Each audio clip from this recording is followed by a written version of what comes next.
মাজুলীৰ কেৰেলা চাপৰিত দুই ককাই ভাইৰ অভিযান। লক্ষ্মীপ্ৰসাদ আৰু হৰিপ্ৰসাদ নামৰ দুই দতাল হাতীয়ে চলালে অভিযান।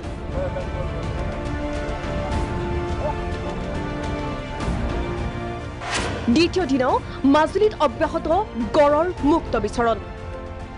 শুকুৰবাৰৰ পৰা মাজুলীৰ কেৰেলা চাপৰিত অব্যাহত গড়ৰ মুক্ত বিচৰণ। কাজিৰঙাৰ পৰা প্ৰায় 2 মাহ পূৰ্বে ওলাই অহা গড়টোৱে মাজুলীৰ নামনি চৰচাপৰিসমূহত চলাই আহিছিল সন্ত্ৰাস। গড়টোক খেদি পঠিওৱাৰ বাবে বন বিভাগে দুটাকৈ দতাল হাতী আনি অভিযান চলাইছে। শুকুৰবাৰে আন্ধাৰ আৰু ঘন জংঘলৰ বাবে আধাতে সামৰিবলগীয়া হৈছিল অভিযান, যাৰ বাবে শনিবাৰে পুৱাৰে পৰা পুনৰ বনকৰ্মীক পিঠিত লৈ দুই ভাতৃয়ে চলাই এই অভিযান।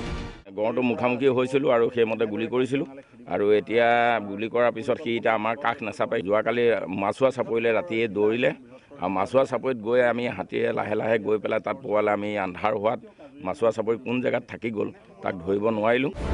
ইতিমধ্যে গড়টোৰ আক্ৰমণত মৃত্যু হৈছে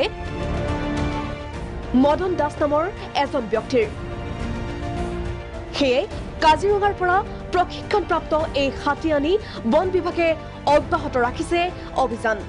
যোৱাকালি যিটো জেগাত আমি তাক এৰিছিলোঁ বা নেদেখা হ'লোঁ সেই জেগাটো আমি এতিয়া চাই মেলি কোন জেগাত থাকিব পাৰে আমি এতিয়াই চাই তাক খেদোৱাৰ চেষ্টা চলাম।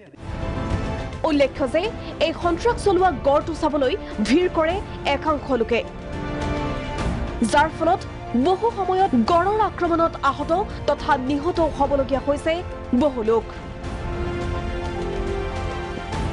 মাজুলীৰ পৰা ভিডিঅ' জাৰ্নেলিষ্ট ৰেদীপৰ সহযোগত জ্যোতিষ কুমাৰ তামুলীৰ ৰিপৰ্ট, প্ৰাগ নিউজ।